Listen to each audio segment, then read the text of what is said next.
Okay, it's come to order. Can we please turn off cell phones on mute or turn them off, please? And can we please stand for the Pledge of Allegiance?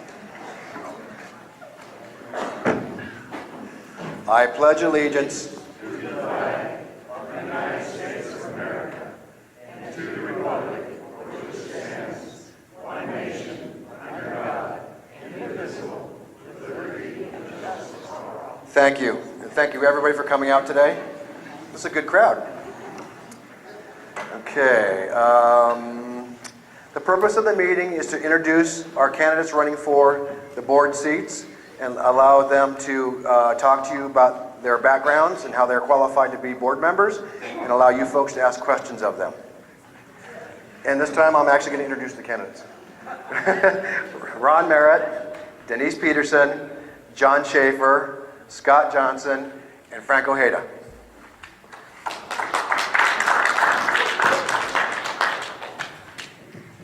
Okay, we request that all questions are asked in a respectful manner. I don't like to have gotcha questions, please. Some questions were submitted to me via my email, and some were submitted today, people coming in to the room. I've already previewed the questions that came via email to me. Richard Kane is, where's Richard at? Right here, is going through the ones that you folks submitted today. Thank you, Richard, very much for doing that. Okay.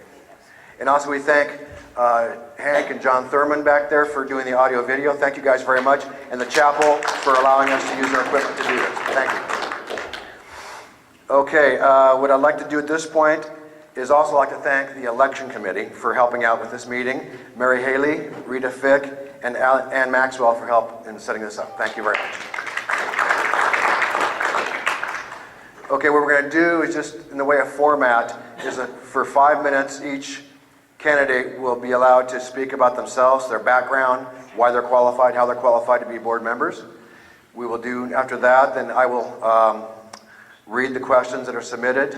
They can all have a chance to answer. If there's questions directed towards a specific board member, all the other board members will also have a chance to give a comment on it if they'd like to, or they can pass on it. It's up to them. So at this time, I'll turn the mic over. We'll start down here. We'll try to rotate positions. We'll start down here with Ron, and he can talk about himself for 5 minutes. Oh, I'm not going to go anywhere near that amount of time. Oh, okay, very good. There was a board vacancy last June, and I was selected to fill that position, which I've been on the board now since, I guess, the 1st of July.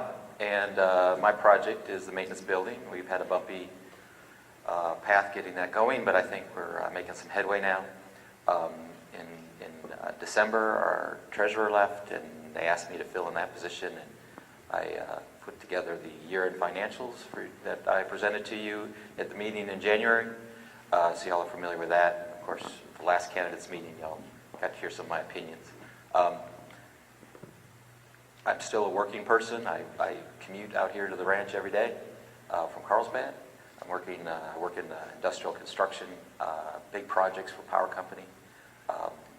I'm in charge of the planning of the job and all the financial aspects of it, and spending all the money or not spending it, whatever the case may be.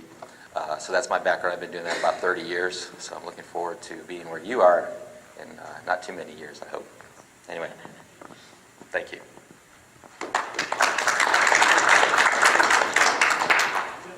Hi guys, I'm Denise Peterson. Hopefully you all know me.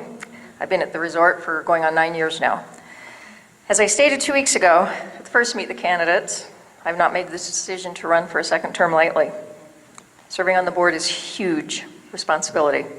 It's very, very time consuming, and is generally met with a lot of criticism. I've always tried to keep the standards of Davis Sterling and our governing documents at the forefront.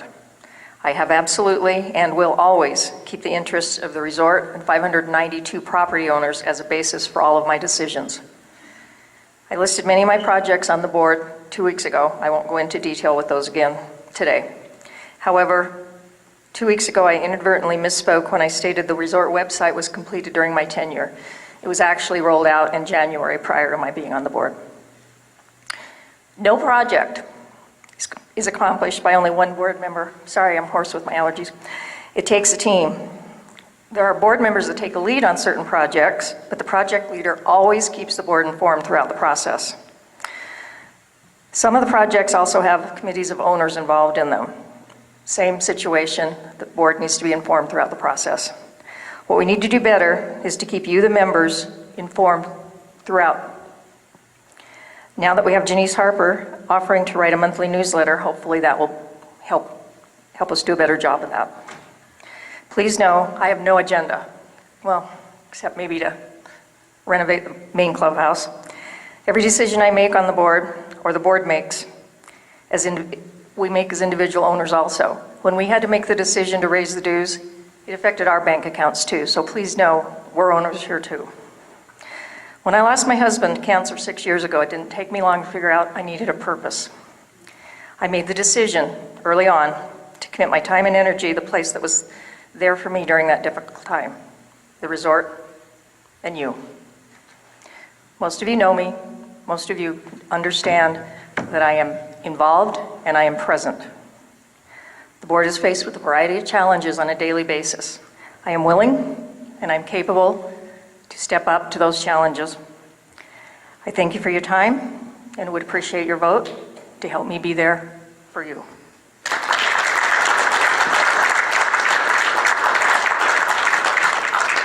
Hello, my name is John Schaefer, and I'm running for the board again and again and again. And the comment I've gotten from most people has been, thank you, and are you completely crazy? Yes. And the answer was probably right. I probably am, but you have got to be a little bit crazy to want to do this because you're going to devote a lot of time to it. So when I started talking about this with my wife, we spent a lot of time going over it and over it and over it. And it wasn't an easy decision because in the years that I wasn't on the board, I got to liking retirement. Traveling and enjoying life and doing what we wanted to do instead of thinking, okay, if I'm gone more than this 2 weeks, then I've got real trouble. And that's kind of, you got to be ready to give that kind of thing up. But one of the things that I'd like to talk about is that the board has currently made, with Ron's help, obviously, a lot of progress in coming up with much better financials. Because we didn't have much of anything for a while, and it wasn't due to anybody's up here's fault or anybody in the place. I think there just wasn't the financial reporting that we should have had. And I don't know how that happened, but from my perspective, I don't think we saw a lot of really good financials.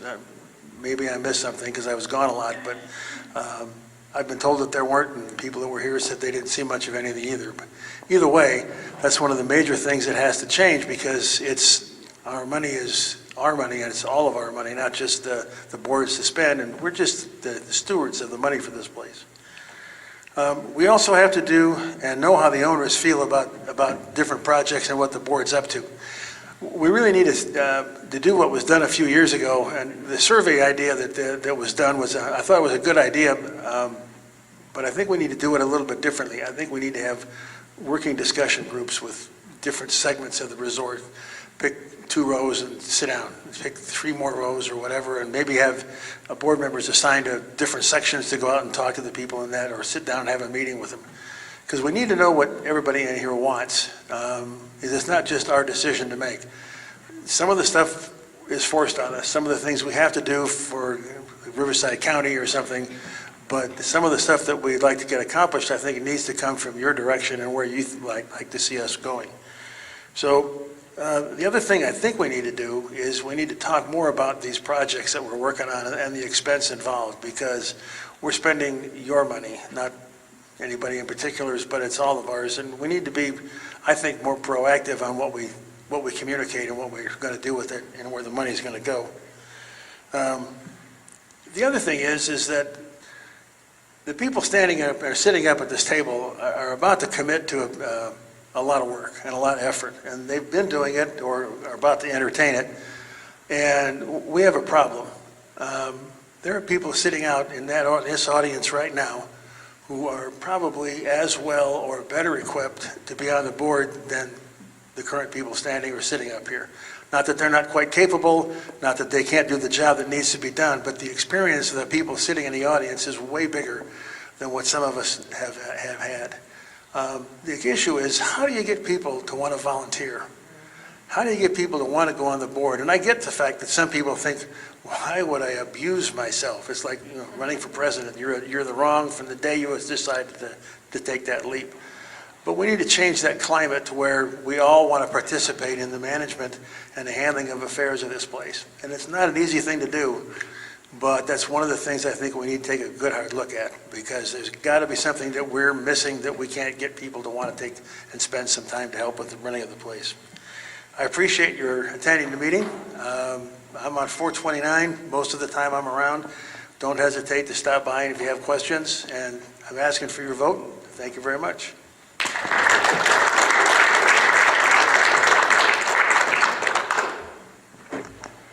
Good afternoon again. My name is Scott Johnson, and I asked a rhetorical question at the meeting 2 weeks ago. I asked everybody, why am I the only new name on the ballot? I know why now, believe me. There's quite a divide here. Some people like everything the way it was. Some people are afraid if there's a change. I would only be one person on the board. I can't change everything. But with my experience, I was vice president of operations of a corporation that made $60 million a year. I spent in purchase orders $30 million of that every year. The only people I had to argue with was our corporate controller. So everything has checks and balances. I don't have any big plans to tell you about today. I touched some nerves last time.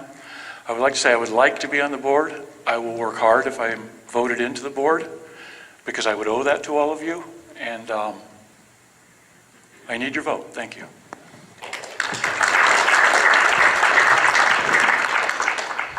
Good afternoon. My name is Frank Ojeda. A lot of you know me from the Architectural Committee, which I have volunteered for going on 2 years now. Current Vice President of the board. And just want to say that, I kind of volunteered to be on the board. I took a vacant slot. I wasn't voted in by the HOA members themselves.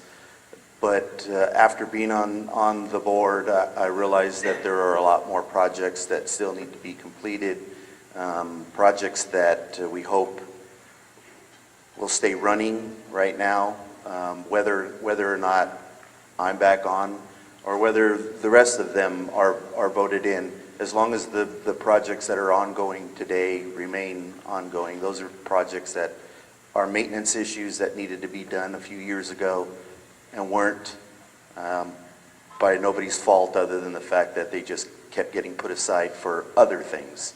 Now that they're getting completed, we just hope that they maintain that.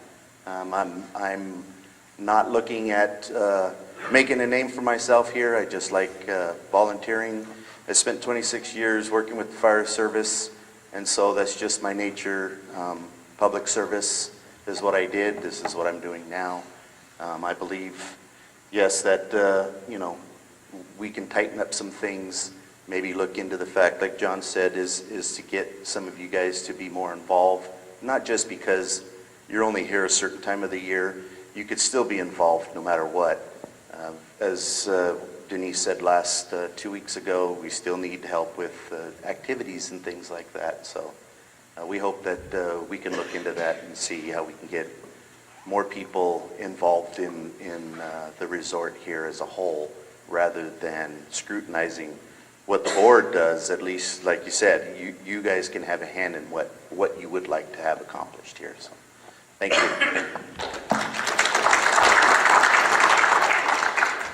Thank you all very much. We're going to get into the question and answer period now. Keep in mind, some of these questions that sitting board members might have an advantage because they have information that maybe the non-board members do not have. So just keep that in mind when they're answering the questions, please. The first question is from John English, lot 21. Now that we have the cafe and the store operational, can we turn our attention to the entryway? What is the plan for sprucing it up a bit? We'll start here and then we'll rotate down. Well, we haven't really discussed anything with the entryway other than You know, this last year, we put the desert landscape in around the office, the front office, small clubhouse. We did learn how expensive that is. It's quite costly to do that. That project enabled us, our groundspeople, to learn some of the tricks to that. So we may be able to do more of it at a lower cost. When the maintenance project gets going, that's going to renovate a lot of the entryway there where the dog park is. So there will be some changes there. There'll be additional landscaping and earthwork done. There will be a gate in that one fence line for the maintenance equipment to go into and out of the resort. So there'll be a lot of changes up there, and I would think it would be a good idea for us to look at the rest of that area while we're doing that. But to tear that up prior to the building is probably not very wise spending of money. Question. It's regarding the entryway. Oh, the entryway, okay. Maybe entryway off the highway. Oh, the entryway off the, if you mean the entryway off the highway, we don't own that property. So it is limited what we can or are willing to spend money doing. However, you know, we've all talked about, I think I even talked to John about this at one point, trying to get Ricardo over there to get a couple of really cool statues or something out there, but that is county property, so we have to be very cautious what we do. As far as the rest of the landscaping and entryway stuff, I don't think it's fair to the two people who haven't been on the board to say what we're planning or not planning in that respect. So, that's all I have to say. I do remember that when we went through the whole purchase thing, that area was not something that we were entitled to. They wouldn't let us have it. So if the county owns it, getting the county to agree to let us do something is kind of like pushing an iceberg through the desert. It's not going to last very long because they change their minds so fast. That's the big issue is they don't seem to be very consistent in the things they'll let us do. And I do think we could probably knock down some of the big weeds because it is starting to look pretty bad. But as far as landscaping, it's going to take some dealing with the county if we can get anything done at all.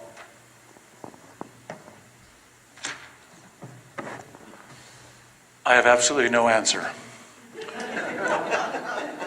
I'm full of questions. This is what I learned in my professional career. Listening 80% of the time and only speaking 20%, you get a lot further. Grandstanding or thinking you're in total control of everything is useless. It's the people working with you that you have to rely on. So there's my answer to the front entry. Good answer.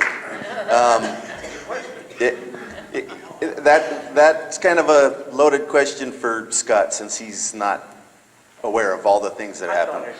But you did good.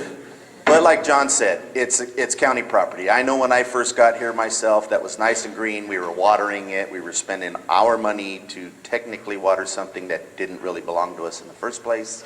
And it looked beautiful, but it is county property. We're lucky that we still get to keep the sign out there that signifies this is where we live. So other than, like Denise said, maybe knocking down a few weeds, you know, I mean, if you'd like, we can check into the county. No guarantee anything's going to happen. Might be able to throw down some bark or something to, at least on the corner, but that's a cost. So the rest of you all have to vote on whether or not you want to spend money that doesn't belong to us, the property portion of it, I should say. So that's all I've got to say. Okay, thank you. Now we have a couple questions here that are multifaceted here. So what I'll do, I'll ask the first question, allow them to answer, then we'll go back to the second question. We'll get confused that way, hopefully. This is from Ivan Ojeda, lot 248. First part of the question is, do you think it's fair to board members that any resident is able to come to your lot any time of the day or night and ask questions? Denise, I believe you're up. No, it's not fair as a board member. I haven't actually experienced too much of that. Could be because I've never at my rig. My general response when people ask me a question is, that's great information. Please send the board an email and we'll address it.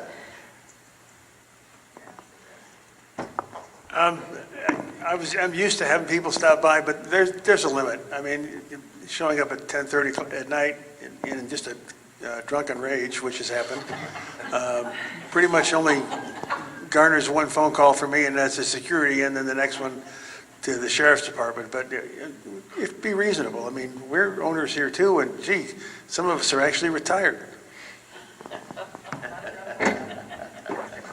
If you want to come over and visit me, come on over.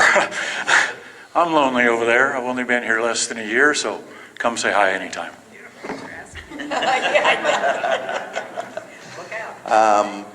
Besides being architect committee and RV review committee, being on the board also invites a lot of people, because I do 3 different things, so I get different visitors for different things. And yeah, I believe if I'm out and about and I'm doing something and you want to ask a question, that's one thing. If it's going to take more than 15 or 20 minutes, please come to the office.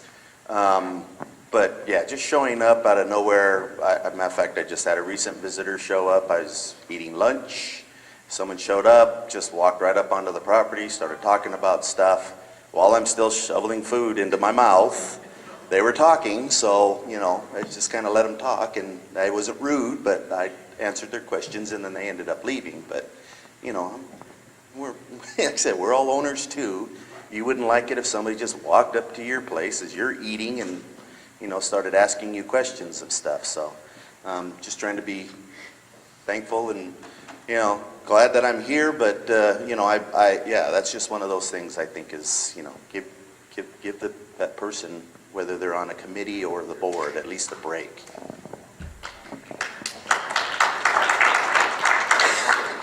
When I joined the board, though, one of the first things someone said to me, one of the owners said to me, was that I need to be more accessible. And so I tried to be. I have people stop by once in a while, and if I'm out and about, they'll stop and say, hey, and then they'll give me what they're thinking about. And I'm fine with that. Nobody so far has knocked on the door at any kind of inopportune hours or come by to threaten to murder me or anything, but and I'm not open to that. And not open to the hateful Facebook messages that I've gotten either. But no, I think all of us on the board it comes with the territory that people want to express their ideas. Sometimes they're dissatisfaction, or mostly it's just questions, and we're happy to answer questions. Thank you. The second part of Yvonne's question is kind of tied into the first part, but you guys might want to make another statement if you want. Do you think that a board member should be at the resident's beck and call? And John, I believe we're at you if you want to respond to that. No. So, with the exception of an emergency, I mean, if there's a water pipe that's broken and you've seen it, or I don't mean a sprinkler, but there's a major disaster or something, then it's a whole different story. But as a general rule, no. They have set up a pretty good email program. I think probably we all check our email often enough that probably within half an hour we'd see what your concern is anyway. I'm with John. No, I don't think we're at your beck and call. We're volunteers. You don't pay us. I make the big 5-0 salary up here. Definitely, I would suggest for the most part, I mean, we're here to answer whatever questions you have. I implore you to please, I have not, being on the board for 8 months, I have not seen any of your faces in the conference room in the office to ask questions. So please, Rancho Happenings is not the bantering place to beat us up over stuff that we did. Please come talk to us, or whoever is voted onto the board. We're more than willing to answer your questions. Getting other people's opinions aren't getting answers to your questions. So you need to find out what happened, and that's what the board is for. So come and find out what's going on, and we'll be more than happy to sit with you and give you whatever you need. Thank you. Yeah, I agree with Frank that if it's a matter of life and property, that's one thing to come knock on our door. We're more than happy to accommodate you if it's an emergency. Anything else, let's just use normal judgment and use the proper channels. Ditto to everything. I do absolutely thank you, Frank, for mentioning Facebook was to be a happy place, not a complaining place. And I've seen people berate the board, and I've seen people berate each other. We try to take that down when that happens. We just need to be respectful to each other because we all care and we care deeply. The board does have an email address. We all have individual email addresses as well. We do try to get back when you email something. Things in writing, that's the realtor in me, are always really good because then you have a trail and there's no misunderstanding later.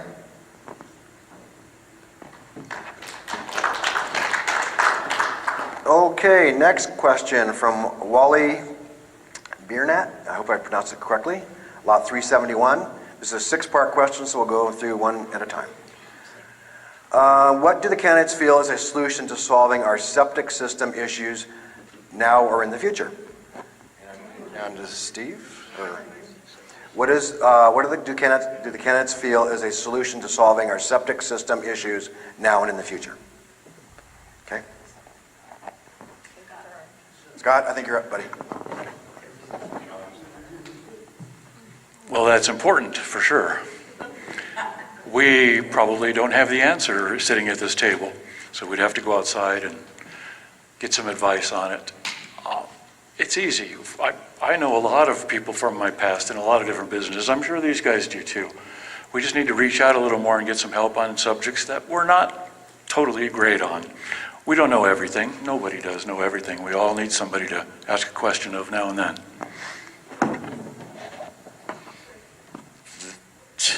That's a tough question. First, you have to know the system.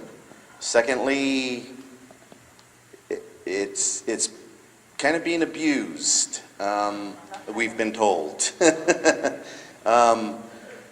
And it's unfair to tell owners that they can't rent their lots while they're gone, which is also causing an abuse of the system, plus other factors that are in. The system's old, so there's where knowing the system comes into play.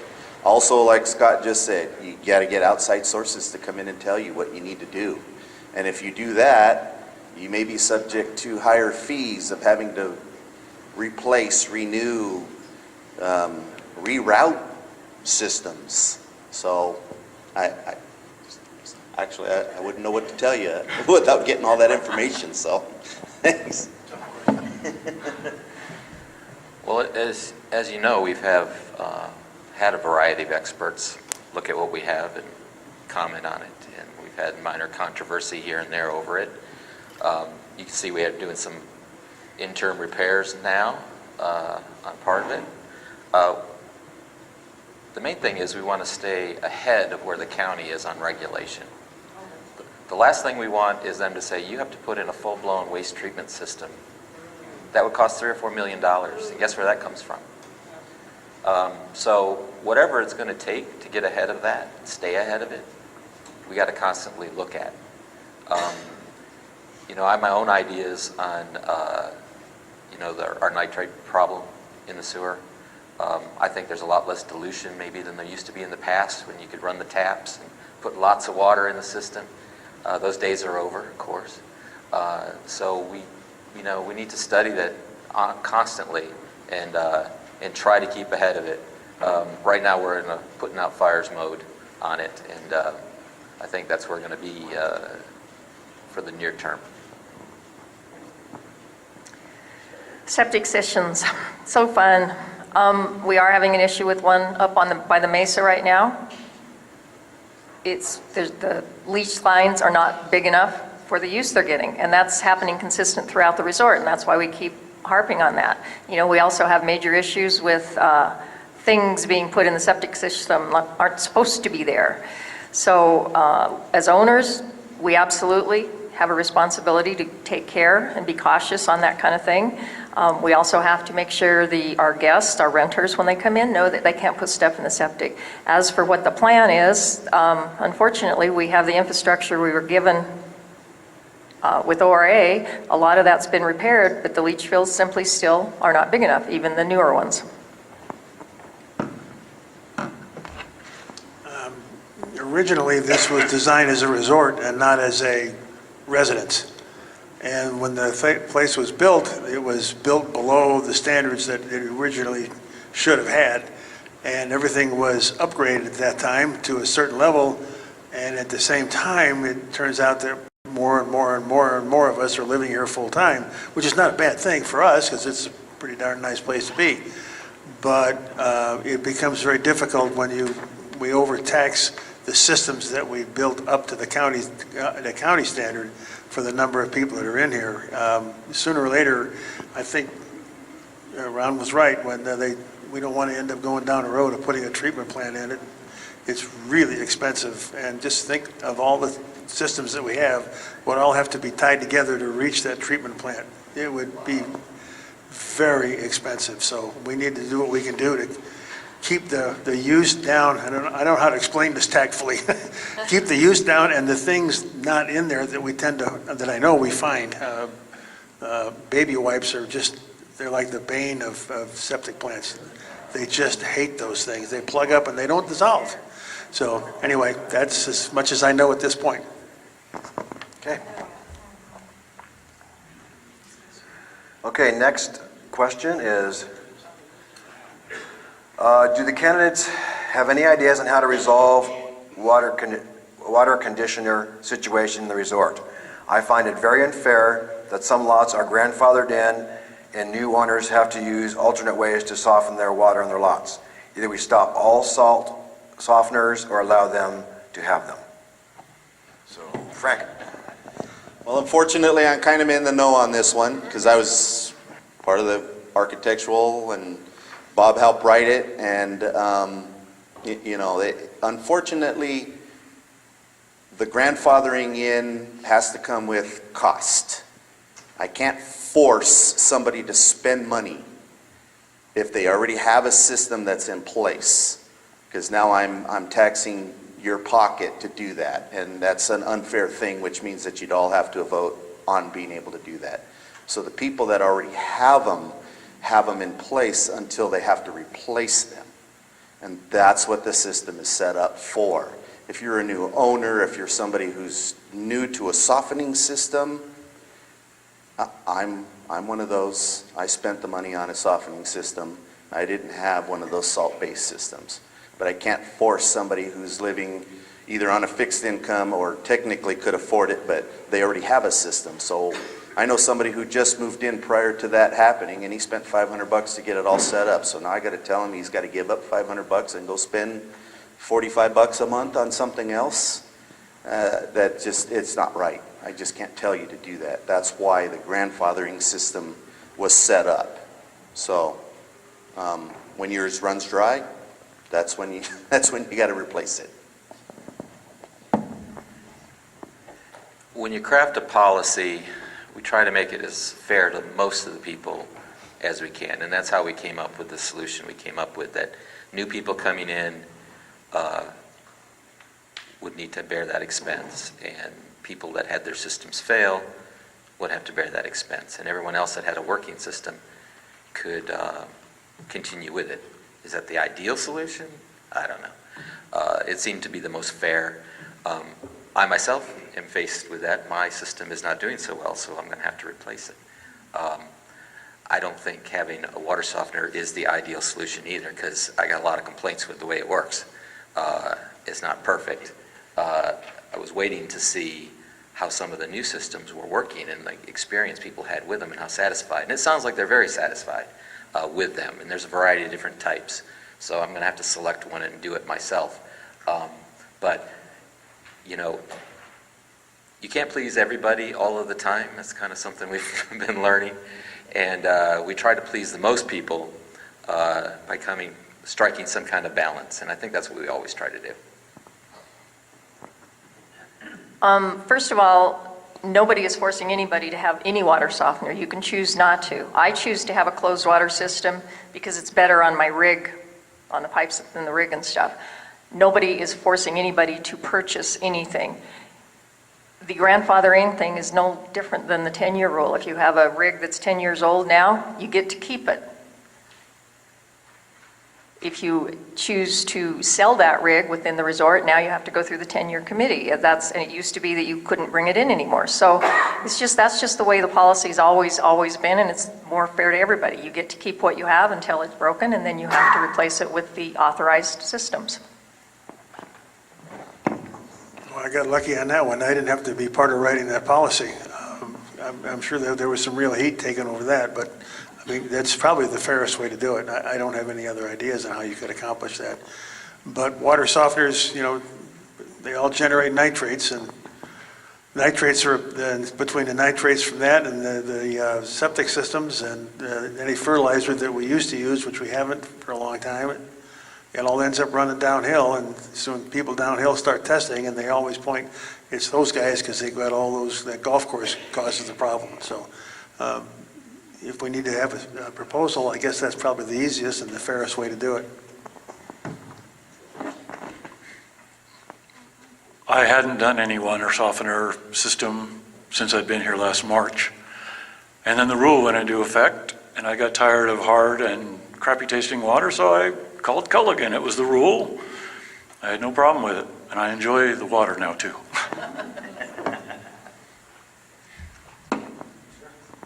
Okay. Now we got a golf course question. Do any of the candidates have any ideas on how to finish the last 5 holes of the golf course? Actually, it's 4. That's okay. Still a good question, though. The last 4 holes of the golf course, I feel only having 14 holes is hurting the property values.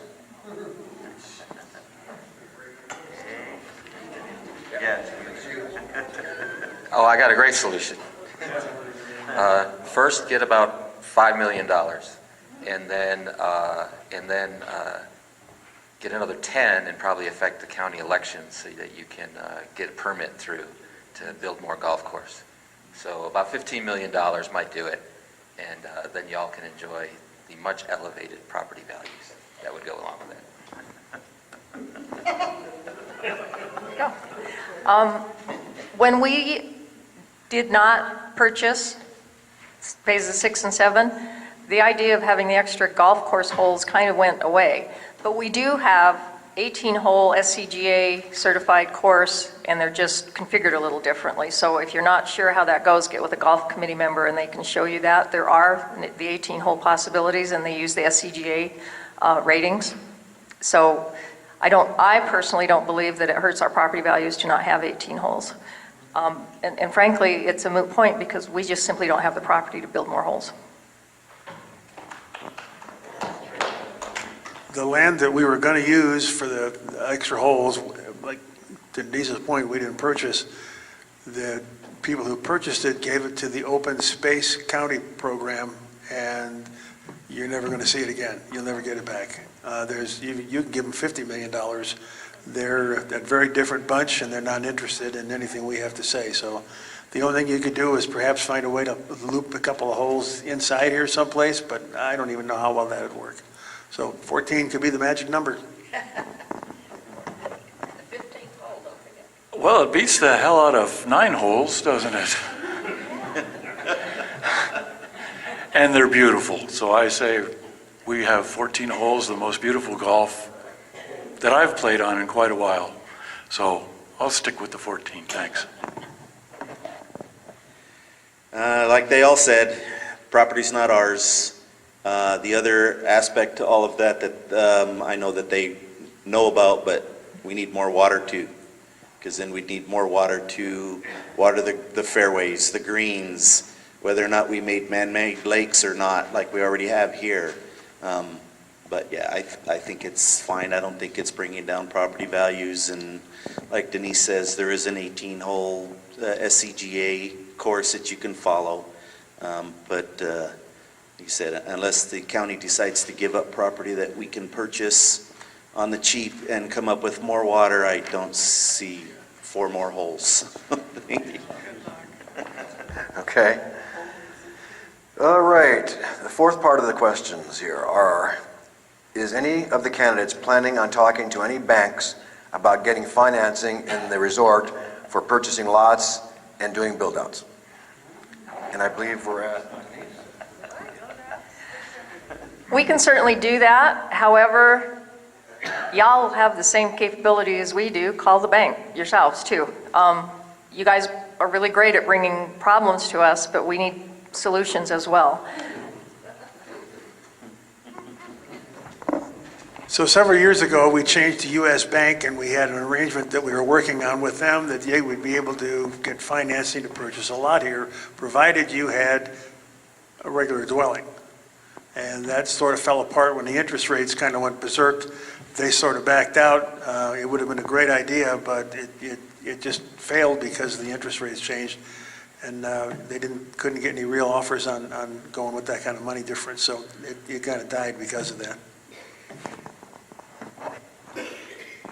I had a vacation house on the Needles Golf Course. That's the last golf course I worked at. I lost my train of thought. Yeah. We bought our lot there, and you had to pay cash for the lot, and then you bought your modular home that was going to be put on it. And some banks would finance you for the modular home, but nobody would finance for the lot without a dwelling on it. It's possible, but I don't know what bank would write that. Like they all said, I've personally checked myself on some things, banks and credit unions and stuff, and yeah, they pretty much laugh at you. Right now, I'm still got fingers out there to touch people that know people that might be able to figure out something, but as far as I know right now, I don't think there's any bank right now that wants to touch a resort like this in order to be able to finance anything. And the rates would probably be ridiculous. It's kind of a loaded question in that it could be interpreted several ways. Are they saying we would provide a loan facility for build-outs and purchase of lots and things like that? Or would we create an exclusive arrangement that, like Union Bank or whatever, would come in and do that, and it'd be between you and them? Having a finance vehicle would really require that we are backing those loans, and I don't think we want to do that. Having some kind of marketing arrangement, I don't think there's enough traffic and enough people that are having difficulty getting loans. I don't know, is it wanting more attractive rates? Because I don't think we could provide that with that kind of a vehicle. Most of you are established in your life and probably have good credit, so I don't know if there's really a finance emergency in the resort, or it's just looking for more attractive rates. I don't know. But I think we have such a full deck that's just one thing that I don't think we can really explore too much. Okay. Okay, next part of the question is, what is or do you have a plan to make our property values increase or at least stabilize? And we'll do the same thing for the home that you own.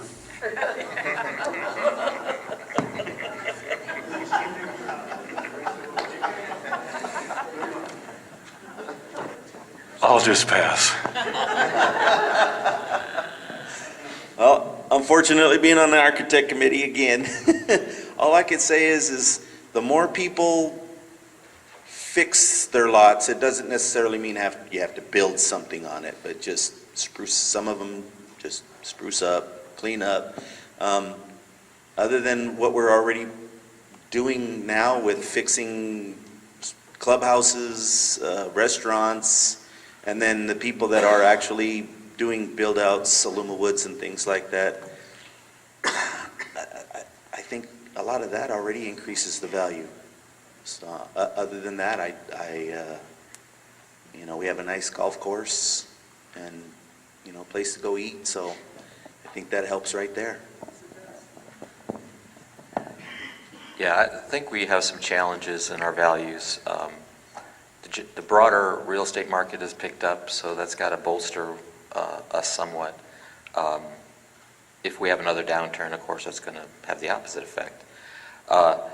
Maintaining the quality of the resort is something that's a high priority for us. Get our maintenance building done, which doesn't leave us any shortcomings as far as requirements go. Being so far out and having this awful highway to get here has got to be hurting us. I wish there was something we could do to get a new highway in. Knowing the county problems, I don't see that happening, but we should encourage it every chance we get. I would like us to explore, I'd like to hear people's ideas if they have trouble getting financing for their lots. I know some people do finance them. If there's things that are preventing them from getting financed, that would be the things that are affecting values. Some people simply just want too much for their lots. There's some pretty high prices, and then other people say, oh, he's listening for that, so I'm going to list mine for a similar amount. And so you create a stratum of very high prices, and then another stratum really low, and everybody goes, look at those people, it's like, oh my God, they're only asking $30,000 or $40,000, and that's hurting all of us. Yeah, well, they still sit there and don't sell. So we do need to constantly look at what's affecting our property values. We're all interested in that, even for our own selfish reasons. So I'd like to hear people's ideas on that. The fact of the matter is, the value of a property is what the buyer and the seller agree it is. We don't really have we can't force somebody to charge a certain amount or to lower their price or to up their price, rent included. We don't have that legal capability. So I think the property values are lower than they should be. I wish they were higher. However, it's up to the individual owners who are selling their properties to be able to get those higher prices. The real estate company does say that they've had a huge uptick in sales. We're selling a lot of stuff, but the ultimate unfortunate thing, I have property in Oregon, I have the same problem.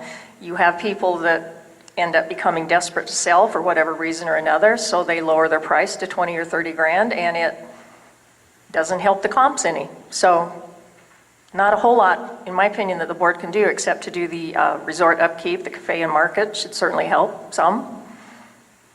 Thank you.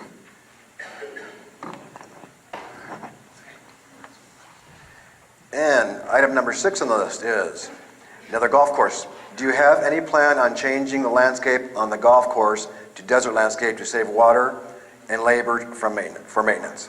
Please don't. Where are we at?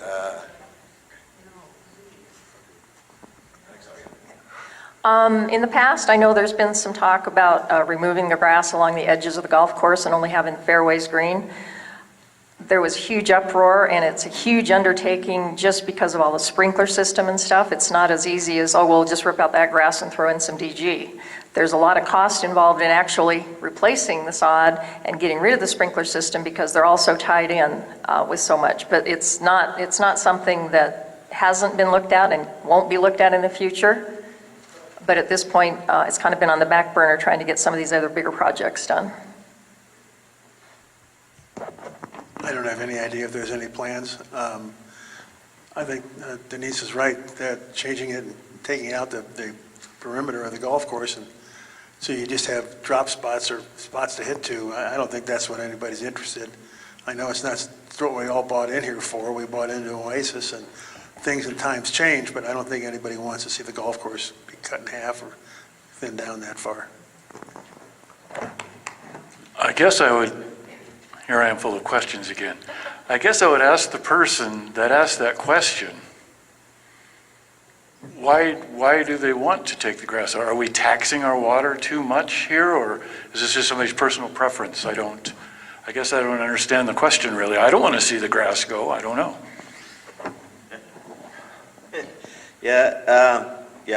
Like they said, I mean, there's too much involved in trying to take that out. Besides, the majority of you here are probably golfers, and I don't know too many of you that want to chip off DG in order to be able to play golf. You can't. That's a little rough. Sometimes I kind of scatter the ball a little bit, and I don't want to chip off DG. So, but yeah, there's too much involved. I don't see the benefit of that. So thanks. Down the road, that may end up being the future. It may be in 20 years' time that it's mandated. I don't think we should cross that bridge until we have to cross it. Would it be smart for individual lot owners to convert to a desert landscape and reduce the amount of irrigation we have to do? Yes, it would be helpful. It may make that ultimate day we have to do such a thing further down the road. I don't know. That's something that individual owners have to decide to do. Personally, I'd like to do it because I don't like the spray all over my rig and cars and everything else. So I'm thinking about it. It's not cheap, that's for sure. But as far as the whole golf course would be such a radical and such a colossally expensive thing to do, I can't imagine us doing that for any time. But if the state says you do that or you don't have a golf course, then we'll have to cross that bridge. And question number 7 is, do you want me to stop asking questions? Those are all good questions. Come on. Okay. Before I turn the mic over to Richard to ask the questions that were turned in today, I just want to remind people that power will be shut off in the entire resort on Wednesday all day. So just a reminder, all day Wednesday. Okay? Okay, this question, it's a two-part. It's from Bob Steffen in 561. And he asked if we can ask the first question, everybody comment on it, and then the second. Okay, the first question is, after the election, one of you will be elected to the unavailable and highly criticized position of treasurer. If you are elected, appointed, please explain how you are qualified and describe how you would fulfill the role and responsibility of treasurer.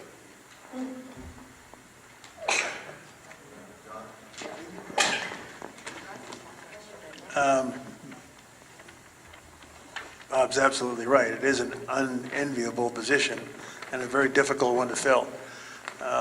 The last probably 17 years of my working life, I was in charge of budgeting and cost and purchasing for Avon Cosmetics, which doesn't sound like a big deal, but I worked on the distribution plant and was responsible for the budget for an assembly line of 250 people and deliveries of 85,000 orders every 3 days. So you have to learn how to do rate negotiations and watch costs and controls. And more than anything else, I think we have a system in place to take care of the actual process of paying for bills.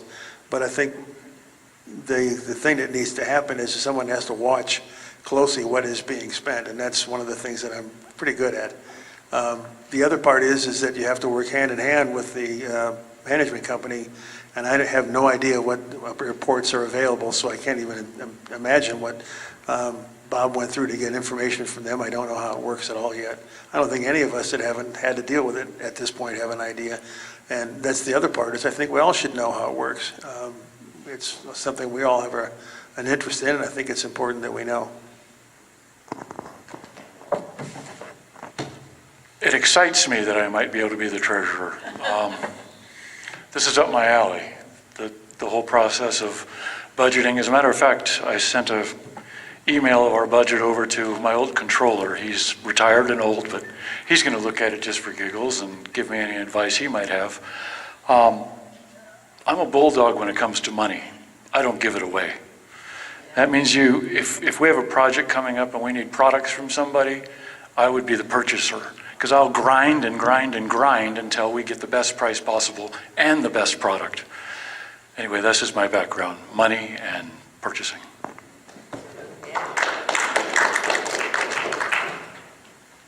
I'm scared to death. Are you kidding? I hope I'm not that guy. I can barely balance my checkbook. I would refer that to whoever has any kind of accounting background whatsoever. I don't want it. Anybody who had it before, God bless them. So hopefully the management company can help take care of a lot of that, and then any other individual that's on the board that has that kind of a background and can help watch. And at the very least, you know, you can set up a committee to kind of help watch what's going on. And if that happens to be me, then I'm definitely going to rely on some of you that have accounting backgrounds, because, you know, that's just not my forte there on accounting. So. Yeah, you'd have to be crazy to want to be treasurer. I do want to be treasurer. I think my background it flows of the most appropriate position for me to be in. in my work life, I control $750 million in spending. But you don't do this by yourself. There's a team of people. The folks at Associa do a pretty good job at putting together our accounting, and that is, accounting is counting. They just add it up.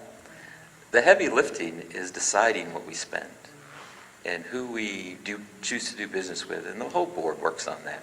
So everyone's involved in that. I have had a couple of people approach me to volunteer to be on a financial committee. I'd like a couple more. I'd love Bob to be on that committee. I think he could help us a lot in just giving, vetting this information that we're getting every month. They do provide it every month.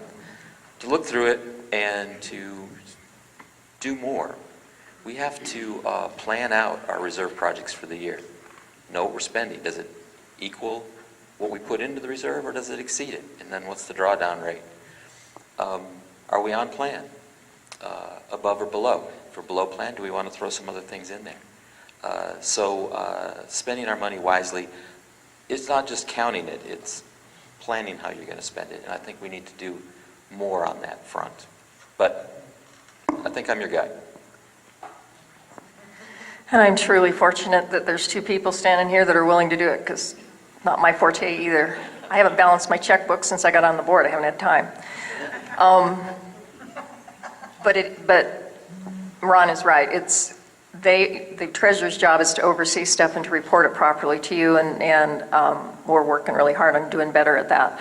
We also, with the committee, that works really well. We rely on our employees. Juan Zepeda tells us, he goes out for bid. He knows who does which work and what, and we sit down with him and he tells us what he recommends, and then the board makes a decision on the vendors we're going to go with on certain projects, like the septic systems and the electric and stuff. So it takes a team, it takes a village.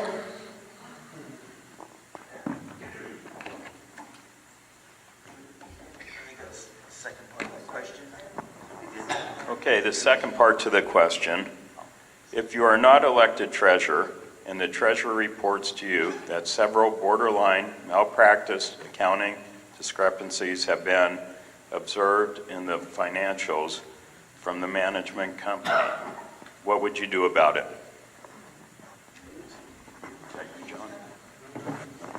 Well, I think first, I don't like some of the accounting that's coming out of the management company, to be honest, and I didn't want to go into this week. Garbage in, garbage out, so we need to clean it up. I could see, like I said a couple weeks ago, there's probably 15 categories in our budget that could be streamlined. They all go somewhere. These costs all go in somewhere, and too many of our items have other and miscellaneous on them. That shouldn't be anywhere in a budget of $3 million. No other. And cash on hand was the other question I asked 2 weeks ago. I asked where it was, who held it, and why it was so much. Nobody gave me an answer. I don't know.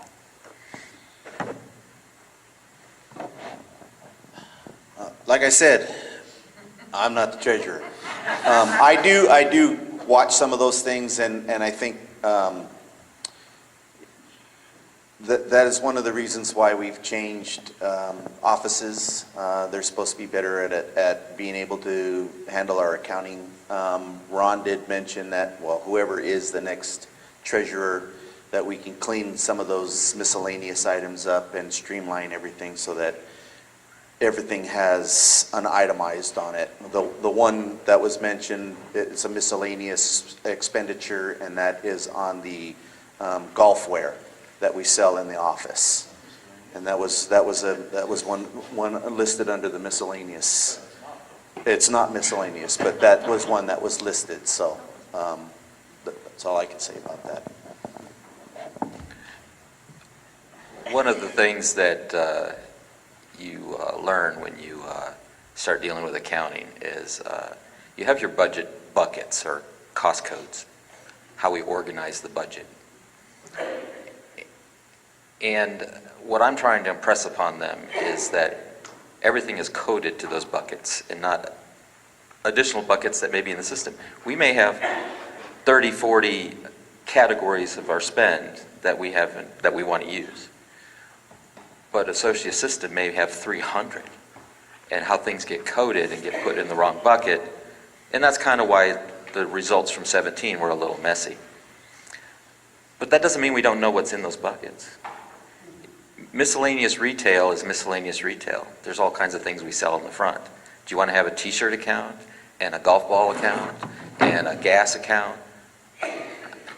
Does it serve a purpose to do that? I don't think so.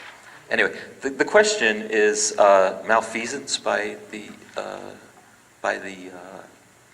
associate. I don't understand what malfeasance there might be. We're not going to tolerate that kind of thing. We're not going to tolerate appearances of impropriety. I've told Mike when I joined the board that I'm very concerned about the way things look, and that I want people to get the wrong idea about what we're doing because it doesn't look right. So we're very aware of that. And I don't want insider deals. There's not sweetheart deals for insiders in the resort to do contracting work and things like that. We're not going to do that. We have to be transparent, and we have to be above board. And, you know, I commit to you that we will always do that. I am not aware of actual malpractice. I think that there were some issues. I don't believe it was fraudulent or stealing. If we, if me as a board member, even has a hint of that, first call I'm going to make is to our attorney. I'm in agreement on that one completely. That's the first call you make, and then you take a good look at what the alleged violations were or whatever took place.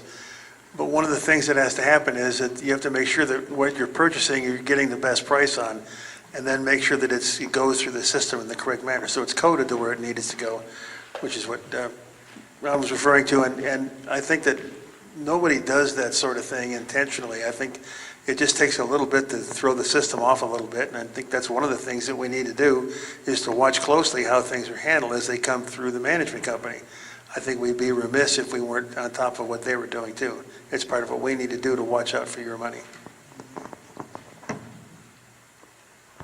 Okay, the next question is from Steve Lester, Lot 243.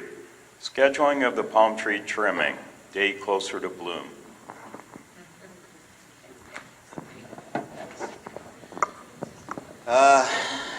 Last year was a bit of a faux pas. The people that came and did the trees verbally said that they knew that they were cutting them too soon and were supposed to come back and retrim all the blooms. That didn't happen. And so we now have a new tree company. And so this year they are planning on coming back at the proper time in order to do that so that the blooming and the pods don't happen again.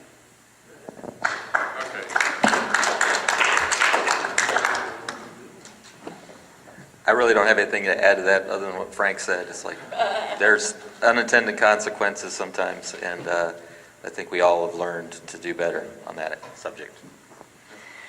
It's my opinion that we need to rely on the professionals, the arborists. We did, and they screwed up, and we're hoping the new company knows more than the last company. What they said. Another question that I have, I told you I'm full of questions. What if, I don't know that we do this, do we have, the vendors have to have permission to come on the property? Do they pay for a permit or stickers for their vehicles? I'm sorry? But we don't permit them to come in? Okay, what I'm saying is why don't we make them all be vendors, authorized vendors? You charge them $200 a year. Oh, she's writing quickly. You charge them to your, I've been in contracting business. You go down near Laguna Niguel and some of these gated neighborhoods, you can't get in as a contractor unless you've paid a vendor fee and you have a sticker in all the vehicles. And if you have 5 vehicles coming in, you have to buy 5 stickers. I mean, we can make the cost fair as we need to, but they're coming in here making $1 million a year out of us, and we're getting nothing out of it.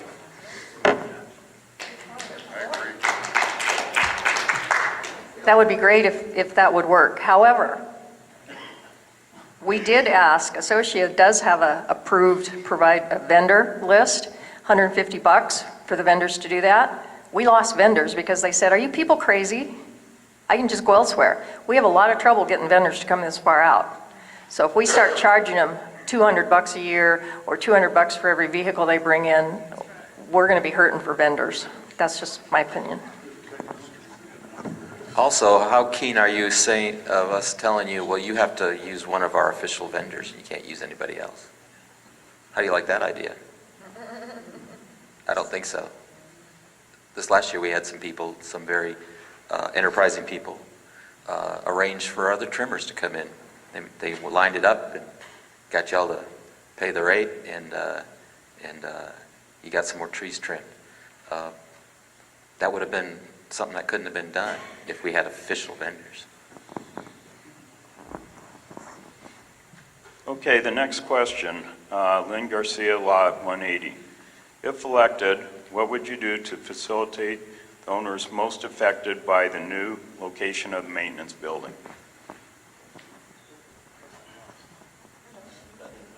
That's me. That's a mixed bag.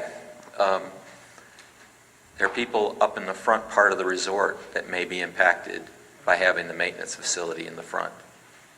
But people in the back who's been dealing with it for years are going to get an impact by not having the noise and the dust being exposed to that themselves. So is that a wash? Is it unfair to the people in the front? We are trying to accommodate those concerns. We're looking at a sound wall to try to keep the sound in it, or plantings. We've talked about some additional plantings alongside where this roadway is going to go into the resort, and trying to buffer as much as possible. There's only so much can be done. I mean, if you're up there on that row near where the dog park is, you hear the noise from all the comings and goings of the restaurant in the front gate. Is that unfair to you? I mean, there's lots of questions. We can't have absolute serenity at every lot. It's just impossible to provide. But we're open to people's ideas. We've had some property owners talk to us about their concerns and what they would like to see. So we'll listen to all that kind of thing. Can't make any promises that it'll be perfect, but I think we're going to try to minimize the impact as much as we can. Yeah, minimizing the impact for everyone is critical, and I know there's some concerns of those people up there. The first thing we talked about is putting a very tall sound barrier wall, paving or graveling the roads so that there wouldn't be dust out there. Again, it speaks to when I said in my original introduction, every decision we make is for 592 owners, and we do the very, very best we can. We have no place else to put the maintenance building, so we will mitigate as much as we can of the problems. And that's the best we can do. And if you have ideas, please bring them to us if you can see something that you think we might be able to start to put in the works. I don't have any real answers. I do have a number of questions, and one of them is why are we putting it up in front? But if it has to and absolutely has to go there, then we have to do what we can to accommodate, like Denise was saying, everybody who lives around the thing, because it's going to be noisy, it's going to be dusty, and there's drainage problems up there that we all know about. So it's going to take a long, hard look to figure out the best way to handle this and come up with some ideas that don't really, hopefully, affect the people along that street any more than it already is. In light of the fact that lately we've been having a lot of visitors borrow things from the people who live on that side of the street, whatever we do is going to have to take that into account. Maybe we can kill two birds with one stone, so to speak, and put up something that keeps unwanted guests from coming through and borrowing some of your personal property. I don't envy the folks that are over there. I know it's going to be a lot different when it does take place. Is there not room where the yard is now to put that building? No? Okay. Okay. What was the question? I'm sorry. I have nothing else then, if that's the only place it can go. Sorry to ask. I'm just going to have to refer to the first two. They said pretty much everything. We're trying.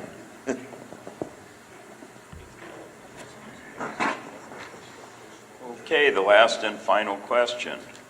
Dave Wallach, 578. What would you as candidates do to better utilize the main clubhouse for use by all owners, day or night? It sits empty 99% of the year, yet still occurring utility costs, insurance, maintenance, etc. For example, moving pool tables, card tables over, maybe a craft room. Small clubhouse is small and used for everything.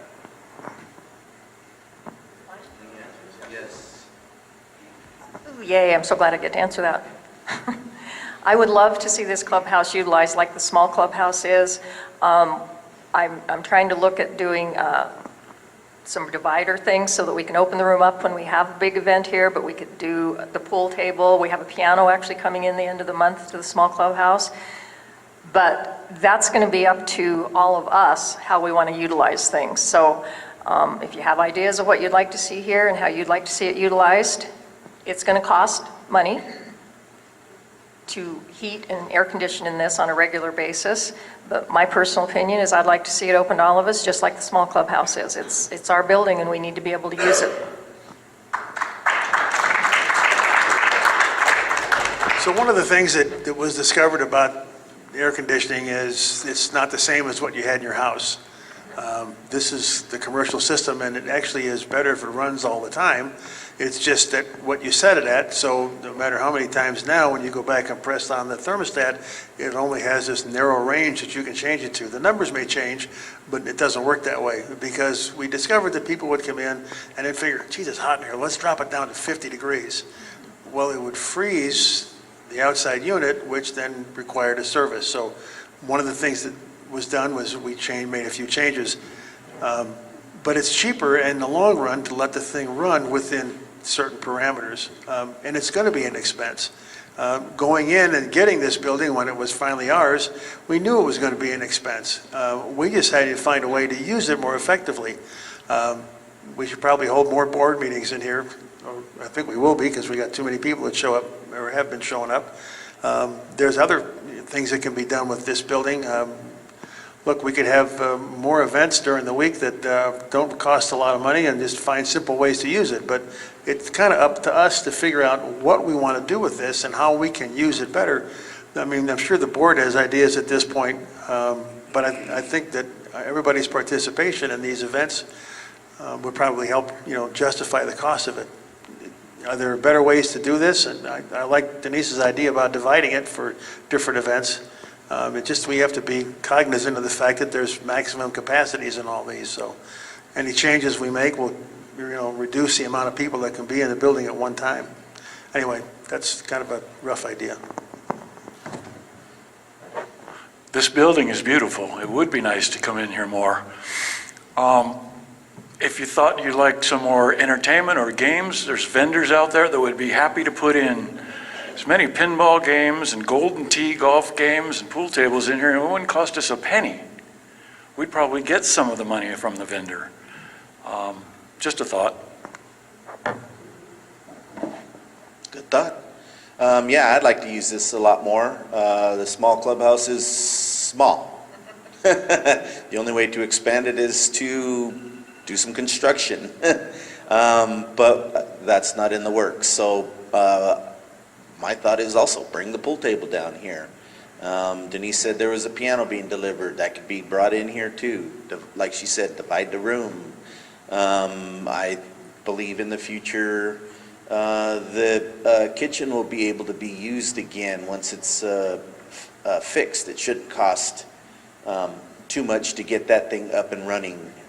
We've got a nice bar area back here for, drinks and stuff, whether they're, you bring your own and set it up back there, or we have a Coke machine or something over there. But yeah, that would be great. Like I said, it does cost money, so you have to, you need to come up with the idea of how you would like to use it and present it, and we will do what you like. Those are some of the ideas that I think the board has come up with, what we just covered, but if you have other ideas, that would be great. Yeah, this building is a tremendous asset, and I don't know how many of you went to the last event, the dueling pianos. We filled this room with tables. And this is the only spot we could do such a thing. If you want big events, we have to have a big open space to be able to do them. We got all these chairs and tables. We got people to set it up and tear it down. It's terrific. We're going to renovate this space. We have some old issues and some electrical issues, and it's a perfect opportunity to do what Denise is talking about, maybe some partition curtains to have multiple activities and use this space. It's a great idea. Do we want to fill it with pool tables and game machines? I don't know. You still need a big space to do things like the play that's going to come, the Golden Girls thing that's going to be happening in here. This is the only place you could possibly do it. So you don't want to impact the ability to do things.